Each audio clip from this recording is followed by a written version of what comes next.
What's up, everybody? Trey Griggs here with Beta Consulting Group, and this is episode 107 of The Word on the Street, powered by Beta Consulting Group. Do us a favor, go to betaconsultinggroup.com, see how we're helping companies with their messaging, their marketing, their content creation, their podcasting, all of that good stuff around their brand and how we're making a difference for them. And also give us a little feedback on the website. We're looking to upgrade it here soon. So any feedback that you have, good or bad, we're always welcome to hear that. So fill out a form, tell us how we're doing, and we'll be in touch with you in regards to that.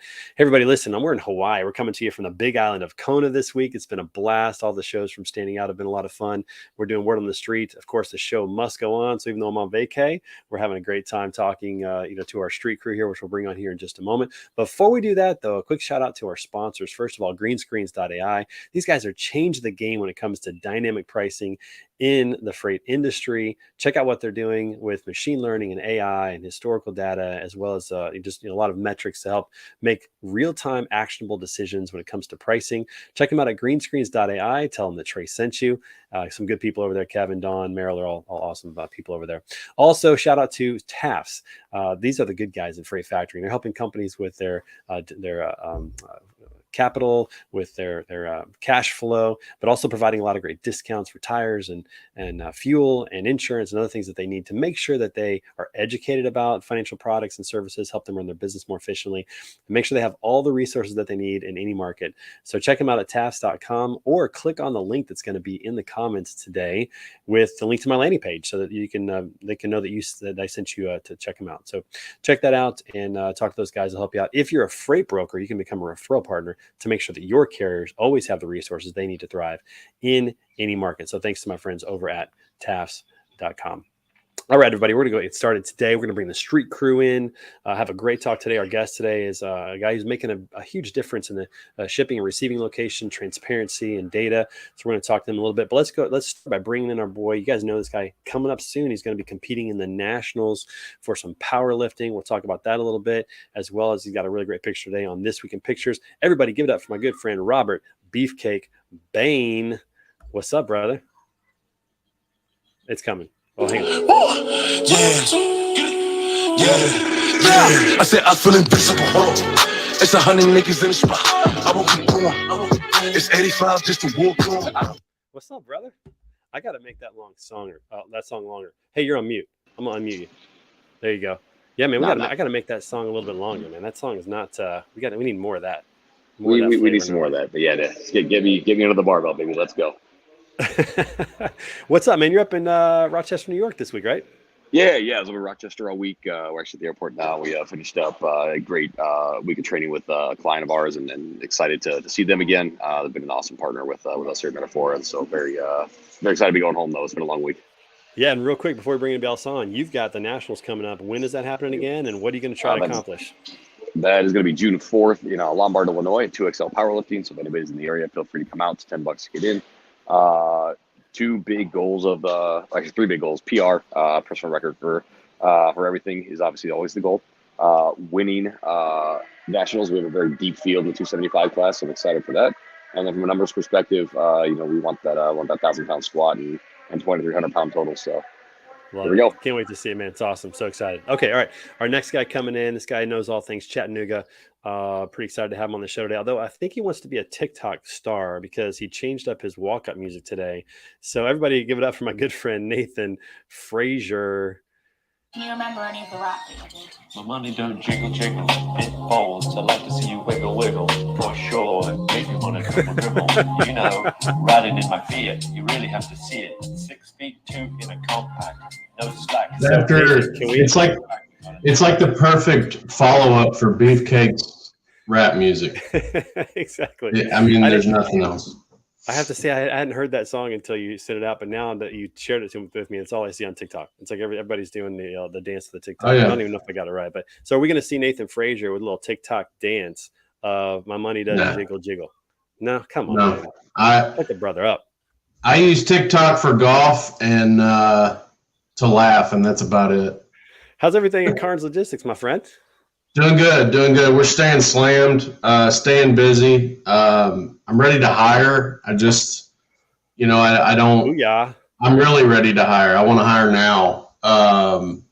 So if you know anybody that has some business, the good part about being busy is it's great. The bad part is you don't have time to step back and train somebody, especially going into Memorial Day and the busy season. So just trying to use one of these hand-me-outs of these 20 brokerages in Chattanooga that hire the homeless and hire 400 brokers a week and let them train them and then show them how to do it the right way.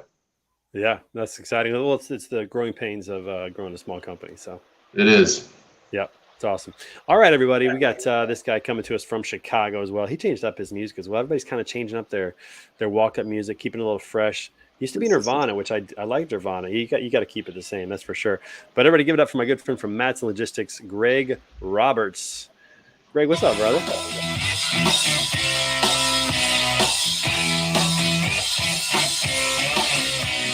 He's getting the tempo is increasing just a little bit. We're increasing the tempo. Greg, you are the whitest dancer I know, and I love it. Yes, I am. And why not? Why not? What's up, man? How are you? I'm doing great. How are you?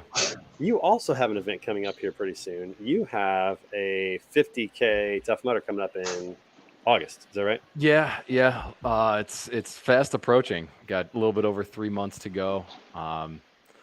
Getting over a little bit of an injury from training, so planning on getting the mileage back tipped up there. But I hope we lost Trey. Interesting. All right. So here on Word on the Streets, we deal with some stuff, and stuff happens here in the streets, but that's okay. We're gonna bring Trey back. But hey, gentlemen, it is great to see y'all. That's the second time I've done that this week. So I just kicked myself out. Don't worry, man. I had you covered. Hope you guys had a good time chatting there real quick. So when you use I love MacBooks, but when you use the MacBook, if you go the wrong way slightly, it just goes to the back screen, which I probably should turn off for this event, but I always forget to do that. So anyways, that's what happened there. But Greg, good to see you, man. Hope it goes well with your event. By the way, did you catch my episode of Standing Out on Tuesday with Joshua Harrison? Did you see that one? I did. I was watching that. He's got his 100-mile coming up. He actually already reached out to me. He'll be in our St. Louis Tough Mudder next year for sure, he said. Yes, I love it. I told him, I'm like, if you can do 100 miles, you can do a Tough Mudder. So we got to definitely get that absolutely. guy into as well. All right, everybody, time to bring on the Freight Sensei. You guys know this guy's got the best walk-up music. No offense, Bane. But here we go. Yeah, I know we got it. Everybody give it up for Scott Watanabe, everybody. For those of you that want to know what we're all about, listen to this, y'all. This is 10% luck, 20% skill, 15% concentrated power of will, 5% pleasure, 50% pain, and 100% reason to remember the name. Let's go. What's up, brother? How are you, man? I'm good. I didn't know if I was going to be on. I had some online training I had to get with new reps coming in, so it's so glad I was able to get. Of course you did, man. In the trenches every day. I love it. Always in the trenches. Always coaching. I love how you got the virtual background today because people are walking through, but it kind of looks like they're not real. Like they're just kind of cutting in and out as they go past you. It's just blips in the matrix. That's all they are. It's just a glitch. That's right. My marketing rep, she caught us on Standing Out. She's like, "Oh, you did awesome, great energy. No Armstrong branding." I was like, I'll throw some in. Next time we'll be sure to get that for sure. But I'm glad your company actually wants that. Some companies don't like that when their employees go on and do shows like that. But every time you do, it's like promoting their brand, pushing them out there, right? So yeah, I mean, I'm not doing it for anybody else right now, anyways. So that's right, but yourself, yeah. Well, that's right. So, all right, everybody. So our special guest today is a guy that I met in Louisville, Kentucky, at the Mid American Trucking Show. Any of you guys been to the Mid American Trucking Show before? Anyone been there? Yeah, been there a couple times. Incredible show. Like 70,000 people were there. Huge show. Yeah, absolutely huge. A lot of trucks. Bigly. huge. A lot of trucks were there, which is really cool. Got to see some really cool trucks. Got to see a woman with a breast cancer truck, total purple lights all decked out. Got to see Dean Croak there with his DAT truck and several others that were just awesome. But what started off the conference was that I got invited to a little dinner by our friend Kyle Humphreys. Shout out Kyle Humphreys, Rose Rocket. Appreciate that guy a lot. He's like, hey, come have dinner with us in Germantown. And I was like, all right, cool. I was coming in. No big deal. Anyways, had a chance to meet this guy that we're going to bring on the show at his company and what they're doing. And I thought, man, this is really fascinating because we talk about this a lot in transportation, how drivers are being treated at shipping and receiving locations and all those kind of things. And what we're going to talk about today is what he's doing from a data perspective and transparency to help carriers know what they're getting into before they actually go to a location. So everybody, give it up for my friend from Doc 411 co-founder, Eric Weidl. What's up, Eric? There we go.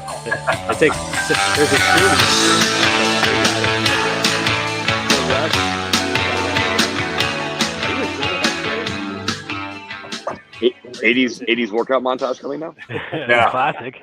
Right on. Yeah, a little Eric, classic what's up, right man? there. You gotta like the Neil Peart. So How you doing, buddy? Started going downhill when Neil Peart died. So How are you doing, buddy? I'm doing great. Happy Friday to everybody. Thanks for having me on. Looking forward to the conversation. Yeah, good to see you again, man. So tell everybody just a little bit about your career and Doc 411 in particular, what you guys are doing right now in the space. Yeah, so my entire career has been in technology, software development, entrepreneurship, finding opportunities and developing technical solutions, programming solutions to those. So we started Doc 411 5 years ago last week. When my co-founder at the time, he was a warehouse manager at one of a regional place over here by O'Hare. And it was a problem that he saw every day. And, as consumers, before I started becoming aware of this, these kind of problems just were, most people are oblivious to them. But once we started talking to people in the industry, the idea of drivers and others not knowing some really critical information about the locations that they are sending drivers to, or if you're a broker, you're looking at maybe picking up or dropping off a load. If you don't if the more you know about that location, the better it is for everybody involved. And so we started building a directory of warehouses and information about them. We can track over 70 attributes about every facility, and we can dig into that a little bit more. But really fine-grained detail on the locations that drivers are going to and that brokers are looking for deals every day. So. Yeah, no, it's really fascinating. I want to talk about some of those 70 data points that you have, because I think it's really kind of interesting to hear about, what can a driver know before they go into a location, and how does that impact their decision to take a load ahead of time? Nathan, I know this is something you and Greg have talked about a lot as well. Is hey, when a driver is picking up a load, a lot of times they want to know where are they going, where are they heading into, and this gives a lot of visibility in that. Eric, what are some of those 70 data points that you guys are collecting? So first of all, the first 5 or 10 that we came up with were just from our own experience and Dan's experience managing a warehouse. There were things like, what's the actual latitude and longitude versus the street address? Do they have a restroom? Is an appointment required? What's the phone number? The rest of the 70 plus attributes are all things that we've heard from drivers or brokers or shippers or carriers, or interactions like at Matt's. We had one driver who said, I had the kids in my truck for the summer for a couple of weeks. They were off of school. I went to a yard to drop off a load, and they told me there were no kids allowed on the property. They were not banned from that. So it took him over 2 hours just to find some way to, accommodate his kids safely before he could come back and drop off his load. So all the other attributes, things like, are kids allowed on the yard, or guns allowed? What's the smoking policy? What's their safety equipment policies? What kind of load, unload equipment do they have? And are there any limitations on that? All of those have been things that somebody has told us that, if I had only known X, it would have helped me save time or be more safe or get in and out more quickly. And how are you currently collecting all that data? Is it a Waze type of situation where drivers are reporting that, or how are you collecting all those data points? Yeah, that's a great question, and one of really most important. And so we get the information from multiple channels. So certainly, what we call driver source is kind of like crowdsourced, but from drivers. Any driver can go in and for a location, tell us about their experience at that. But also the shippers themselves. So those are ultimately our customers. Is the shippers can publish information about their facilities, put it into the directory. It's not unlike Yelp. I mean, it's not a perfect metaphor, but if you're a restaurant owner or own a dry cleaning business, you might want to put it in Yelp and talk about your hours and show pictures of your place. In the same way, a shipper could go in and put information about their facilities. So we definitely get information from them as well.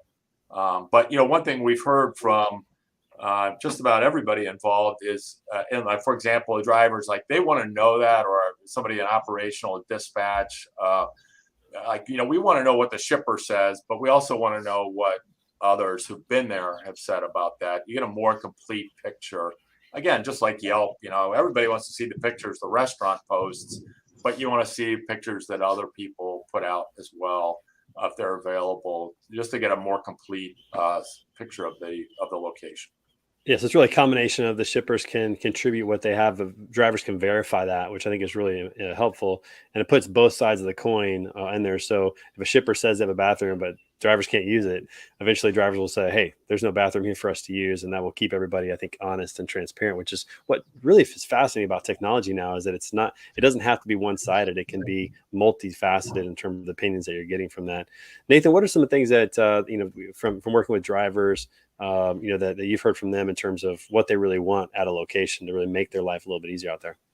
Well, first of all, I haven't seen your product, but I cannot wait to see your product, because that's awesome. As a broker, and the sensei can say the same thing, but as a broker, you've got people calling on things, and you get a new. Sorry, I'm seeing if Justin Thomas makes his putt. Sorry, I'm trying to watch.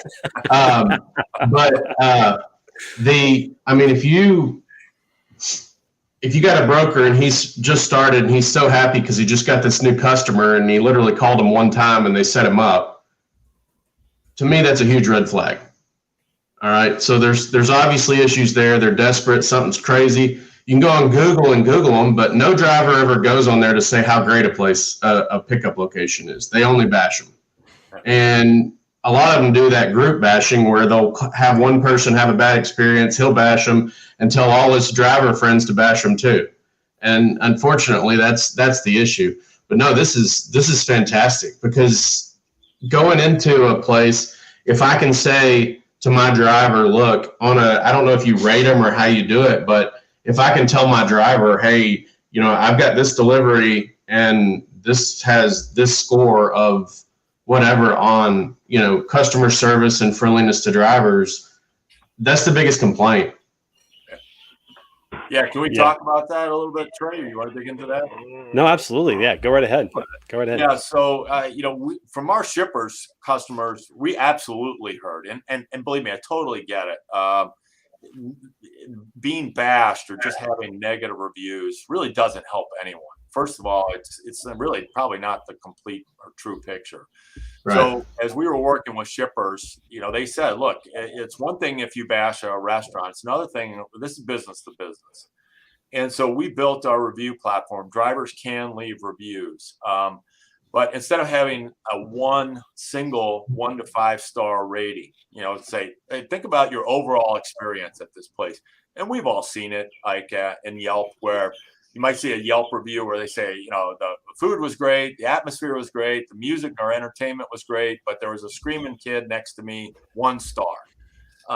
And because of their overall experience. So there's a research, and what we did is we worked with our shipper customers and we asked 10 1 to 5 star questions, and they're very directed. It's how is the cleanliness? How is the lounge? How are the restrooms? How were you treated?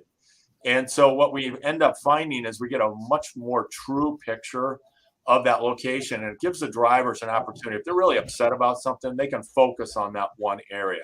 And in fact, we have on average, I think the average driver rating, and then we average all those, the average driver rating on that is like a 3.65 or 3.7. So they're definitely more positive, but they can, we can actually see what the particular issue, if any, at a particular location is. So, and then we are working on also a FICO type score. What I mean is something algorithmically generated, a way to compare a little bit more objective than a subjective driver rating, a number that you could plug into, say, a pricing algorithm and say, these two facilities, here's the number, just like, like Kohl's or Target use our credit score to help make their pricing and credit decisions.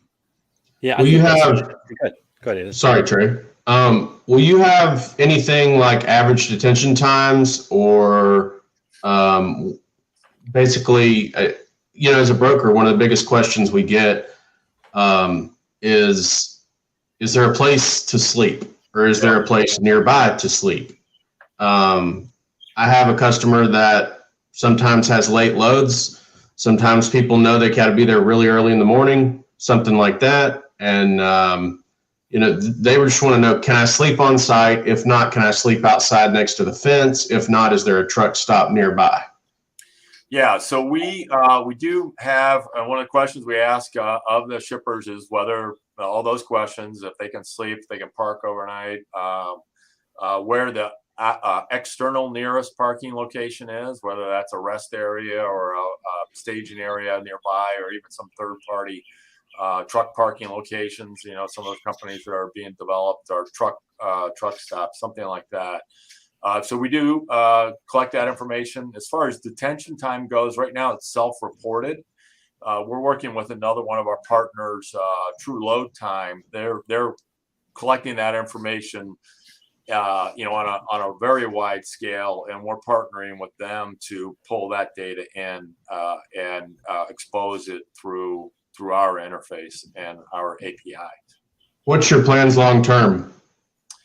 I think that this information is going to be important for the industry. It has been for decades and will continue to be. So our goal and our mission is to build the best, most robust directory of information about warehouses, and partner with everyone in the industry to expose that and share it with our partners and with the others in the industry.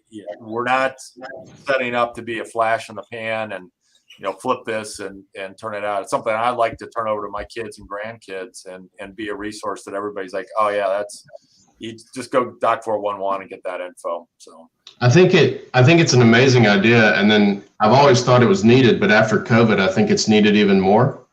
But there's no, as a broker, I would love to be able to, when I'm selling a load, say, hey, here's my load from Chicago to Rochester.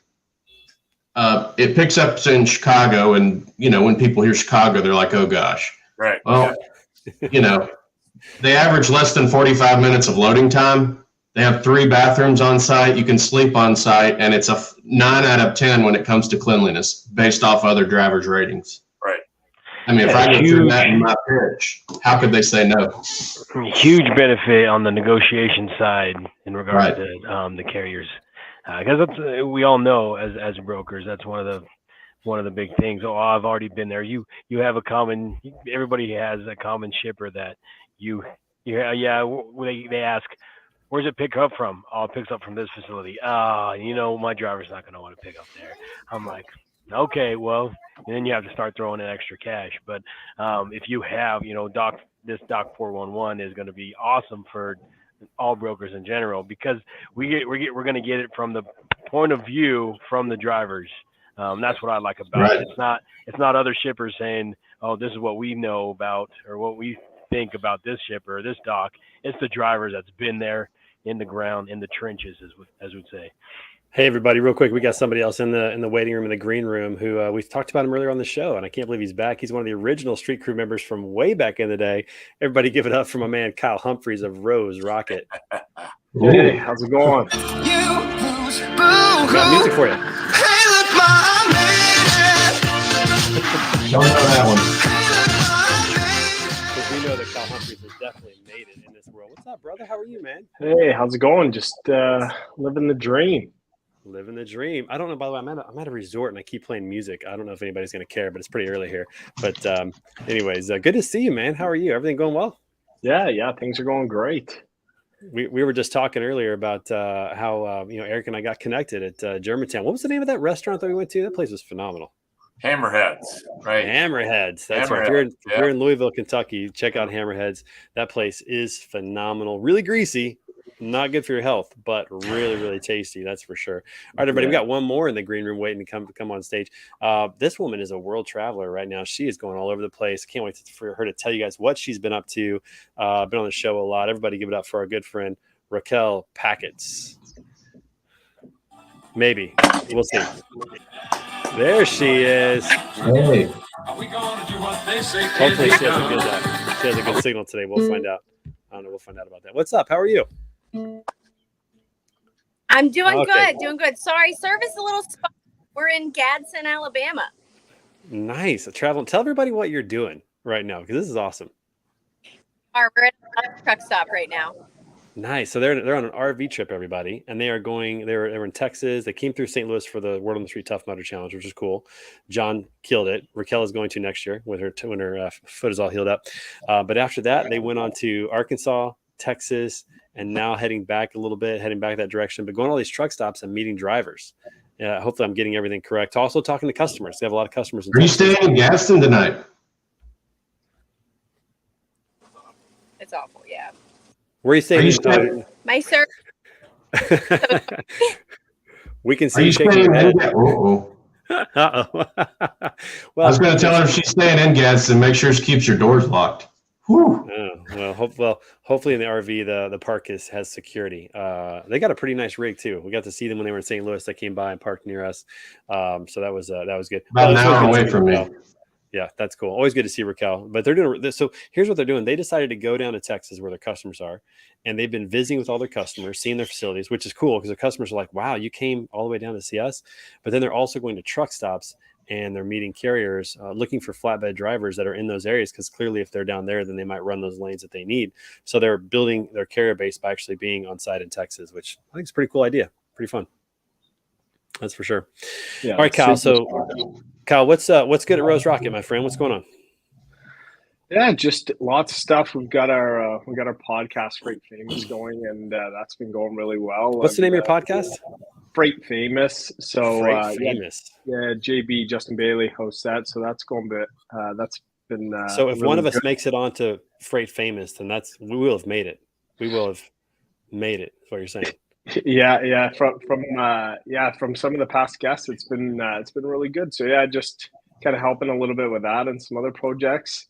It'd be nice to get back to the in-person conferences and stuff like that. So yeah.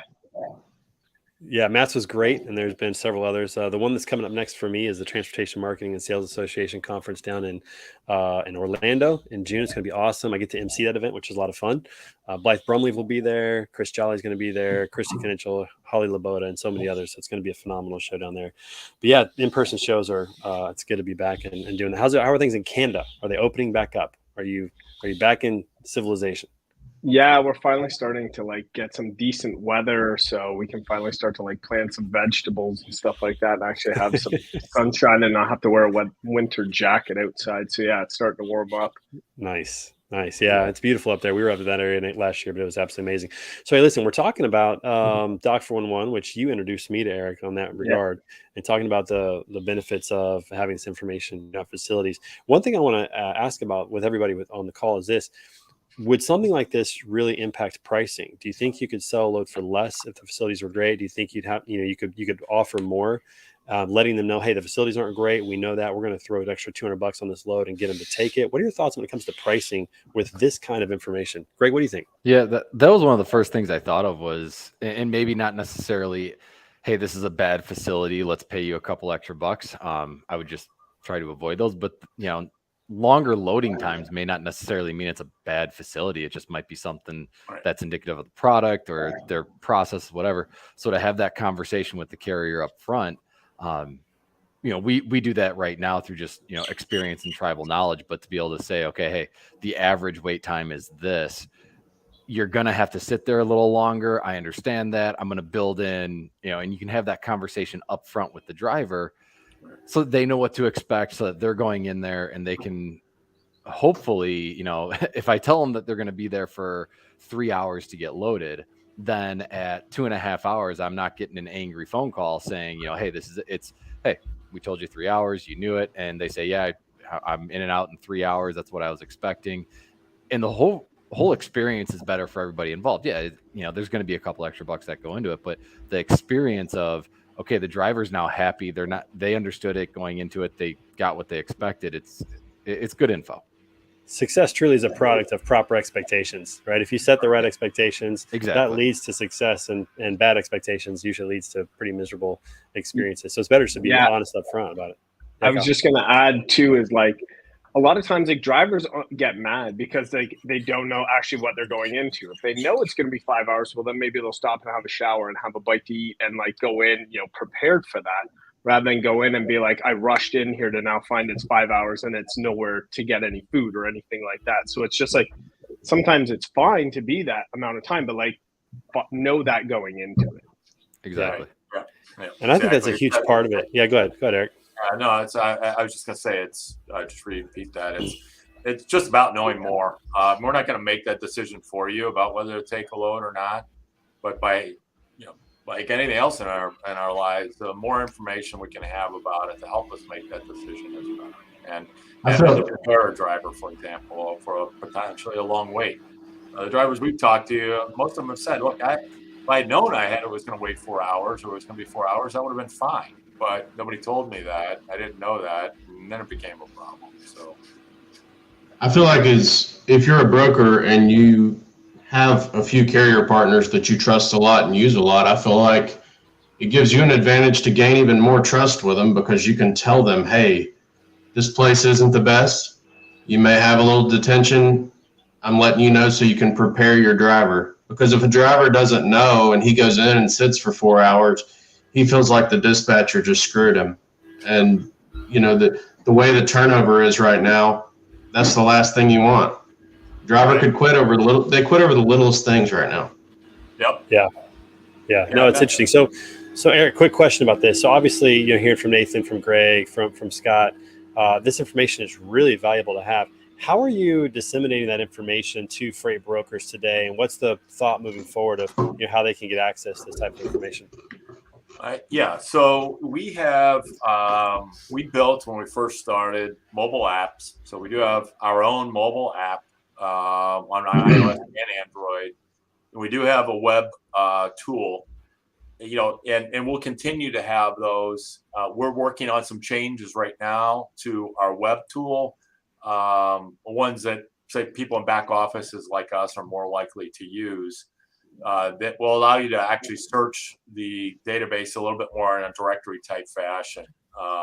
One use case, for example, we've heard is produce shipper. They want to know like where the nearest farm is if they got a rejected load, where to drop that off. So we're collecting that kind of information. And the use cases and the way the mobile apps are built wasn't really designed for that. It was designed for a driver to say, here's the address I'm going to, tell me about that particular location, not tell me about all the locations in an area. So we're constantly making changes to it. We have an API so other partners can integrate with it. And, in the long term, you ask about what kind of the vision for the company is. Long term, in an ideal world, and I mean ideal, like I don't think we'll ever get there. There's reasons why we wouldn't want to, but we wouldn't have our own apps. Our goal is not to get the Doc 411 app on all 3.5 million, 4 million, whatever CDL users' phones. That's a big lift. I don't know really. What we want to do is to get into the workflow. So we're working with our other partners, like DAT, for example. And getting our data in the apps that the drivers or you all are already using. So the TMSs that you're using, the road boards drivers are using, and expose that data and collect that data through the apps that are already being used. So, and we're certainly growing that. We've signed on a couple of new partners. We signed on one at Matt's. and they'll be integrating and exposing that data and feeding into our system through the apps that everyone's already using. So. Yeah, I think that makes a lot of sense to put it where people are working already in the workflows, the TMS for freight brokers, and places where that information can be readily available. Because again, it's like going to multiple screens can be really challenging. So the API concept and connectivity, I think, makes a ton of sense. Are you connected with any TMSs today? Yeah, there's a couple of them. There's information about them on our website. A couple that we're actively working with right now. So. Yeah. No, that's interesting. And then as far as like some of the data that's in there, how do you maintain privacy with locations, for example, like, not necessarily giving out information about the people working at a location, but just giving out information about that location? How granular does that data get? Yeah, that's a great question. It's something that we're doing better with the next version. Right now, a lot of the information is basically available to anybody with the app. And so in the next version, we're doing a couple things. One is you can segment the data out. So there's public data and data that would be private to your organization. So for example, if you're, at a particular broker or carrier, and you don't mind indicating what your experience has been with the bathroom, but maybe there's a particular contact dedicated to your contract. You don't want to share that. You could segment that out, and it's private to your organization. And the other is to have essentially, it's not exactly a password, but for all intents and purposes, acts like a password protected profile. So you wouldn't necessarily be able to see a profile for a facility unless you're already in or about to enter some kind of business relationship with a location. So, other than maybe some otherwise publicly accessible information. So definitely heard that and understand the concern, and, building a couple of new features in to address those. Yeah. And if there are other ideas, happy to hear them. Yeah, I think it's really fascinating, but it's good questions these guys have about the actual use case. But to me, the one that's the biggest is the proper expectations and the pricing that goes along with that. To me, that's the critical aspect for this, because that's really, at the end of the day, I think that's what drivers want to know is what are they getting into, and if they are getting into a mess, are you going to pay them a little bit extra for it, for their time, just knowing that they've got to deal with issues that you're aware of, but you still need that load delivered. I think it actually increases the likelihood that a driver might take a load. One of the things I was going to say is, like, when Eric and I first met years and years ago, what we talked about with like the Doc 411 app is like trying to alleviate driver anxiety. Like, as like a CDL holder myself, when you go and try and drive a transport truck into some of these locations, like, it is a lot of anxiety. Like, and if you can at least let them know like where they're going into, like, what driveway is it, like that type of stuff, people just take for granted that the driver just shows up. But like when you're a driver and all of a sudden you're on a residential street and you're like having that holy crap moment, like those are the things that are really helpful for drivers, is just like trying to give them that data. That's such a great point, because it's like I have a customer here in Chattanooga, and literally you drive down a main road and you see their warehouse. Oh, that's where you go in. No. If you try and go in there, you're done. You got to go around the back of the building to a completely different address. And on everyone calls me the first time. They're like, this address you gave me is different. It's on the back of the building. I'm like, well, if you want your truck loaded, that's where you need to go, because unless you drive a Honda Civic, you're only going to be able to go in the front one. But I agree with you, Kyle. I mean, you got to look at times. As a broker, we don't, sometimes we get freight in advance. A lot of the freight we work is spot market freight. A lot of it's last minute freight that a customer needs covered right now. Well, you got a driver, like you were saying, and I agree 100%, that's nervous. They're going to talk to you for 30, 45 minutes about this load. Then they have to do their walk around. Then they have to let their truck warm up. If it's hot outside, they've got to let it cool off. And then they're going to tiptoe to this location because they're nervous about it. But if you're positive to them and they're positive and they trust you and you know what you got going, and you use something like Doc 411 where you already have the information of where you're going and you feel comfortable, it's like going on a blind date, man. If you think she's fat, she's going to be fat. If you go in there thinking she's hot, you got a better shot. I'm married, by the way. I'm not. That's not like a personal thing. I'm just perspective changes Yeah, everything. and also like it's one of those as a broker, when you have a carrier showing up, they're picking up your load. They are like the face of your company. So when a driver shows up super confused and doesn't know where they're supposed to go, it just reflects on the broker. So like, that's one of the key things that like, we try and really communicate to new employees is like the importance of communication between the broker and carrier, and like having clear instructions to them and being able to help them essentially execute the load as best as possible, because then it just makes your life easier and it makes you look better. Like there's nothing worse than having a driver showing up completely confused at what they're supposed to be doing. It's if you make it a policy as a broker, a policy as a broker to treat every single driver that you contract and send a raycon to as an employee of your company while he's doing that load, you'll never have one get mad at you. You don't treat him like a driver, you treat him like an employee. Yeah, Nathan, I agree with you. But that kind of information also benefits the shippers. For example, we have a shipper, one of our customers. They've got a facility. It happens to be out east. Doesn't really matter. But if you route it on Google Maps, or most routing, even a lot of truck routing, what they'll do is there's a southern entrance, which road distance wise is the shortest distance to that, which that's how a lot of those routing systems work. But it takes you through a residential area that in that particular community, they have no trucks allowed, and they told us that they have police officers or law enforcement there sitting picking off drivers all day long. And what's the next stop that they make after they get released from that law enforcement? That's shipper, and they are fuming, because all they needed to know is just go to the next exit north on the interstate, come from the north, and they could have avoided a $1,500 ticket.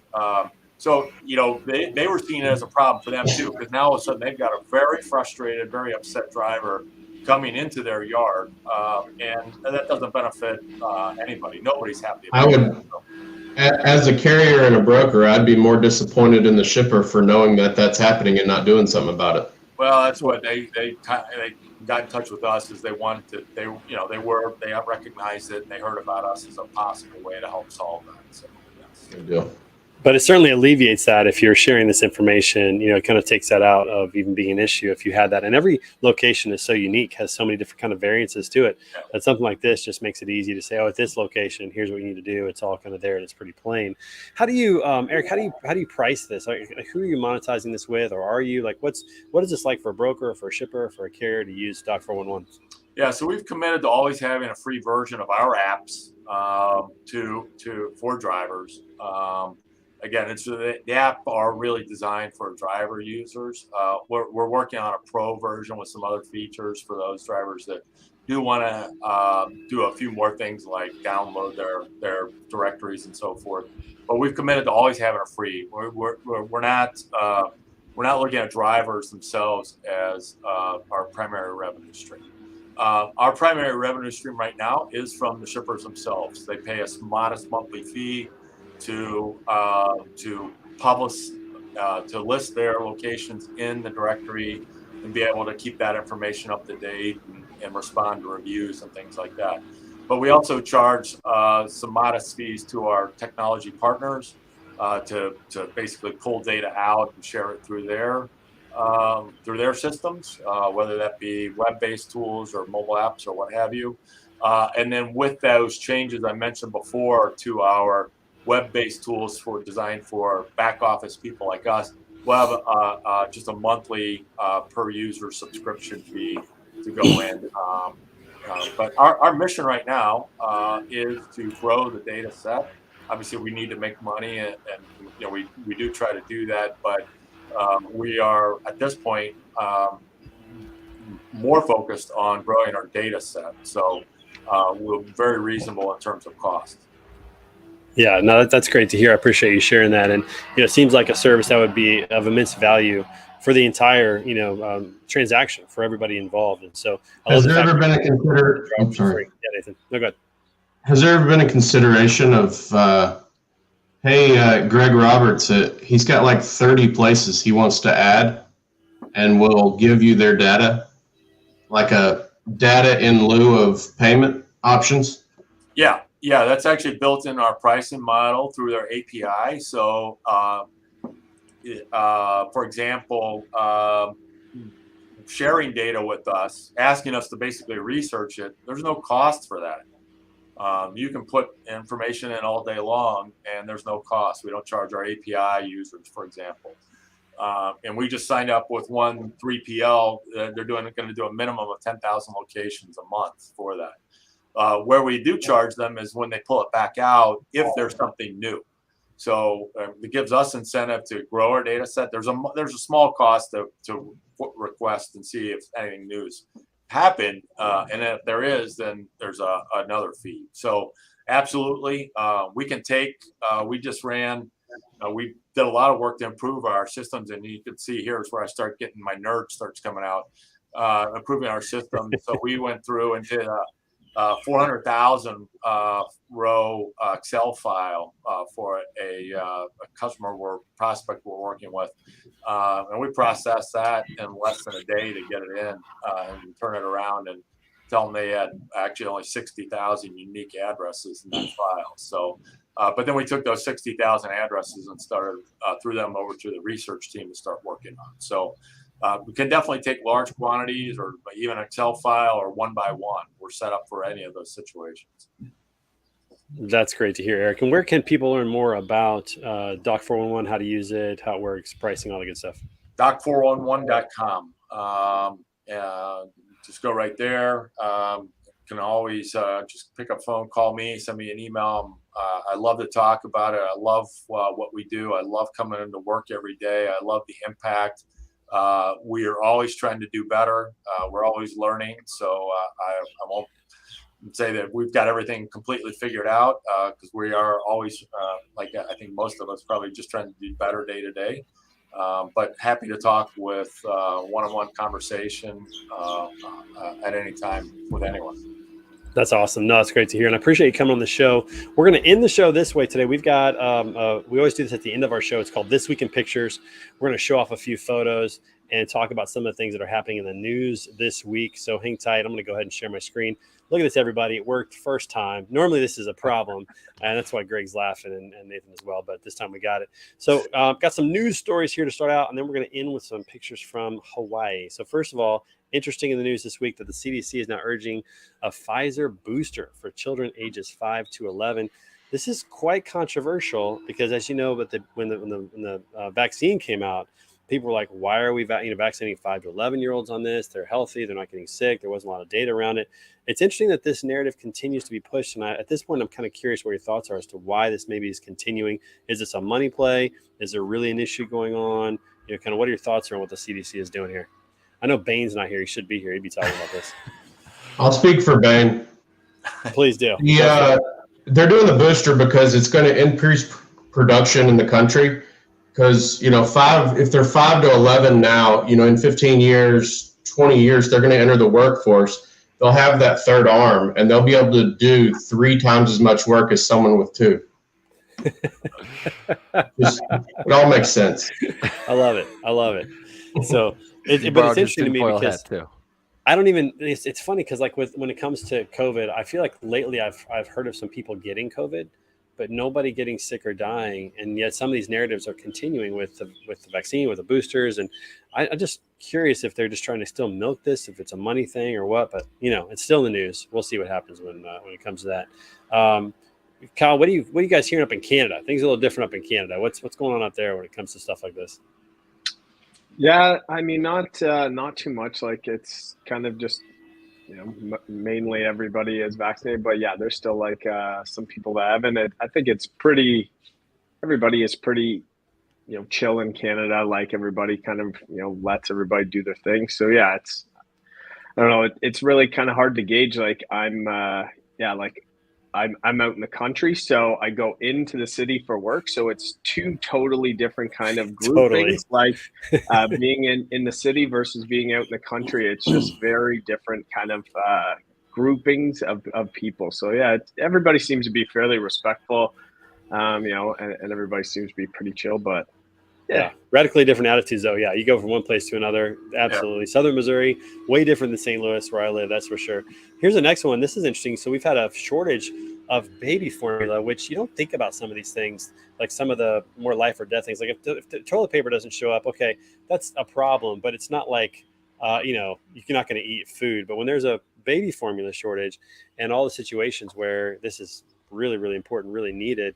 And it looks like it's going to be months before something can happen, but it looks like they're opening a factory down in Houston. But there's a lot of things there about the supply chain. People are learning a lot about life and death of the supply chain. That's for sure. You guys having that in your neck of the woods? Is there a lot of baby formula that comes from China? Is that true? I don't know where it comes from, to be honest with you. I don't think so. My understanding of this is that there was an Abbott plant in somewhere in Michigan, Abbott Pharmaceuticals. Correct, yeah. And that they closed that down for they were concerned about some infection, some bacteria contamination, and they shut it down. And that was months ago. And they, I think they probably expected to reopen within a couple of days or something, and it's still closed. So I think the biggest issue too is that there's only 2 or 3 manufacturers of this. So there's not a lot of competition, not a lot of resources outside of that. So one goes down, and it really impacts the supply. Yeah. Pretty fascinating. So we'll see what happens with that. But interesting what's going on with that. Elon Musk back in the news again. He's in the news a lot these days. Put the Twitter purchase on hold momentarily. There's some work on that. And now he's being accused of sexual misconduct. It's always interesting to me that when people, I don't know if not to say I don't know if this is true or false, who knows, right? But it seems interesting to me that whenever somebody's really like taking off, like popularity wise, celebrity, politically, seems like this always seems to come up, or oftentimes this seems to come up. And I don't know if this is just the hit that people put on people, or if this is really happening. People in power just tend to just take advantage of other people. But he's in the news once again. I thought this picture was kind of an interesting one of him in regards to this allegation. But we'll see what happens with that. But Elon Musk in the news again, as always. He's kind of like Trump in a way. He's like the nice version of Trump. Like no marketing is bad marketing. No. Well, he made a political statement, and then now randomly they've all this stuff against him now. Oh yeah. Oh, well, that's definitely true. I mean, as soon as, and he's, he's not necessarily, I can't tell if he's for Trump or against Trump, but he's for free speech. I know. I don't know he doesn't like either party. I don't know what's going to happen with that, but yeah, he's definitely gotten a little more political lately. But anyways, here's an interesting news story. So tech giants would like the Supreme Court to freeze a Texas social media law. So apparently there was a social media law in Texas that passed that basically said that social media platforms cannot check any content. They can't take anything down. They can't, regulate anything, which means that anything can be put on there, whether it's propaganda or false or whatever. And so social media wants them to do that. I think it's interesting that social media now wants regulation here, wants the courts to step in this situation, but haven't wanted the courts to step in another situation when it comes to privacy and free speech and things like that on the platforms. This whole thing about social media is going to get really fascinating really quickly because, there's a lot of stuff on there. A lot of things on there. So we'll see what happens with that. Nobody wants to comment on that. Okay, moving on. Next one. Here's some good news, everybody. So this gentleman here was wrongly accused of a crime in 2020. He was a bird watcher in Central Park, and they accused him of being a part of a crime that happened. Well, he was finally exonerated, and as a result, he got his own show. I think it's on Entertainment or some channel like that, where he's now going to be doing a bird watching show. So nice to see a little justice served in that regard. That was kind of a fun news story in that regard. Yeah, go ahead. What were you going to say something about that? No. All right, cool. Moving on. Yep. All right. Next, this is from Robert Bain. So he's up at Leonard's Express. This is really cool. They are wrapping trucks at Leonard's Express for their drivers who have served in the military. I think not all of them, but they're like picking one at each location and wrapping the trucks. This was the first truck that came out, a U.S. Air Force truck that Bain sent me. I thought that was a pretty cool thing to send out there. We always appreciate our veterans who serve and love it, especially when they get to drive all over and talk about where they served and stuff like that. So I thought that was pretty cool. Yeah, I was going to say it's always really cool. Like I remember seeing a lot of the trucks that are wrapped in just like there is a ton of veterans that are in the industry. So it is kind of cool to give them something like, obviously that's a pretty nice looking truck with a wrap on it and stuff like that. Just kind of giving them that, extra that maybe another driver that doesn't have it. So I love seeing that type of stuff because there are so many veterans in the industry for sure. And what a great idea from Leonard's Express. I mean, you don't think people are going to look at that truck driving down the road? I mean, it's a pretty sweet rig going down the road. Also, this is from Rob Bussey. He sent this over to me. My man Albert Pujols. He's now back with the Cardinals, and he became top 10 all in the hits all time. And we'll see how that continues to go. But I'm excited that he's back in the Cardinals uniform. It's a World Series run, everybody. We're going for the World Series again. Yeah. We got He also pitched Wainwright. the gem the other night, right? He did. He gave up, I think, 3 or 4 runs in 2/3 of an inning or a full inning, something like that. So his I think they said his ERA is like 54 or something, whatever that comes out to being. But he did get this. I guess I don't know if this was a safe situation, but he did get the game over with, which was pretty fun. A 15-6 rout the other day, so fun to see him. I think he was throwing heaters at like 56 miles an hour. Yeah. So, I guess they don't want to throw it out. Okay, everybody, a couple of quick pictures from our trip in Hawaii, just to give you guys a little view of what we've been able to see so far. We got to see Volcano National Park, which is in the upper left-hand corner over here. The beaches are amazing. The water is just so beautiful. We got to go to Oahu on Tuesday. We got to see the USS Missouri, which is the last battleship that's been put there in Pearl Harbor. And it's right next to where the USS Arizona Memorial is. We got to go and check all that out, which was pretty cool. Yeah. See some really neat trees and some beautiful views. Have you guys been to Pearl Harbor? Yeah. Oh, it's amazing. Yeah. Incredible experience, right? It was really good. My daughters were, it's like, so one of the things that we wanted to do, and the reason why we came here is that we want to get our daughters to all 50 states before they graduate. It's one of our goals. We're at 41, which is awesome. But the reason why we did that is because back when I was teaching middle school, and middle school was really brutal for kids. And I felt bad for them. But I thought, most kids in school, they learn about history by either reading about it or watching it on a video or listening to a teacher teach about it. And we just felt we wanted our kids to see history where it happened. And so it was really cool to be there and to see the harbor and to watch the videos that showed, some footage and some pictures of it, and for them just to embrace, like, what would this have been like right here in this location, to have 300 planes dive bombing and shooting and people dying, and just really, really critical. So it was pretty neat for them to see that and to be a part of just letting them learn history where it happened. So pretty neat experience. We got to go to a luau. So this is our luau attire. I did not bring anything appropriate, and I should have bought a Hawaiian shirt. I did not. Totally blew it, botched it, but I wore the pink, so I guess I stood out a little bit. Here's some nature pictures. I love taking pictures of nature, so here's some I took. These are all with an iPhone. Quality is just really, really good with an iPhone these days, which is awesome. Some more pictures of nature here. I love the trees here. That's the thing. The trees here in Hawaii are amazing. The canopy trees. I don't know what kind of trees they're called. You obviously have the palm trees everywhere, which is beautiful. But I love looking at nature and some of these pictures of the trees. Absolutely beautiful here on the island. A couple more pictures here. See, like this tree right here, this canopy tree. This is I wish I had these in my yard. They're just beautiful. This is on a golf course. I got to play 34 holes of golf yesterday, which was a lot of fun. So had a good time with that. And then a couple family pictures real quick. These are my daughters, Hannah and Naomi, 14 and 12. And then my wife and I, this is on our luau. Now, I will say this, not all pictures turn out great when taking them. My daughter had a little problem smiling into the sun here on this particular picture. So we got a couple of pictures here. So there's that one. This one, we all struggled on this one. No good. Take 3. No good. Fourth take. Just didn't work out. We didn't get a picture from that shot. It just didn't work out. But it was a lot of fun, and it was a great effort. But that's just kind of the way that it goes. So anyways, everybody, that is going to do it for episode 107 of The Word on the Street. Scott, welcome back. You're here just in time for us to say goodbye. Eric, thank you for being on the show today, and congrats on everything that's going on at Dock 411. I think what you're doing is an incredibly important service for our industry. And I think that freight brokers and shippers alike would agree, and drivers, that this is something that is going to make a huge impact. So anything we can do to help you spread the word, anything like that, just let us know. That's for sure. And Kyle, good to see you, man. Thanks for having on. I just also want to just kind of echo what Trey's saying is, like, I've known Eric for quite a few years, and he's worked very hard at building this, and I'm super proud. And congrats. It's been a long road, and yeah, you're doing awesome. So keep up the good work. Thanks, guys. Absolutely. Much needed in that regard. Make sure you come back next week for episode 108. It's going to be exciting. Be coming to you from Indianapolis, Indiana, the home of the Indy 500, which is coming up in a week and a half. I can't wait for that. And until that time, everybody have a phenomenal week. Finish strong today, and we'll see you guys next week. Everybody have a good day. We'll see you. Awesome. See you, everybody.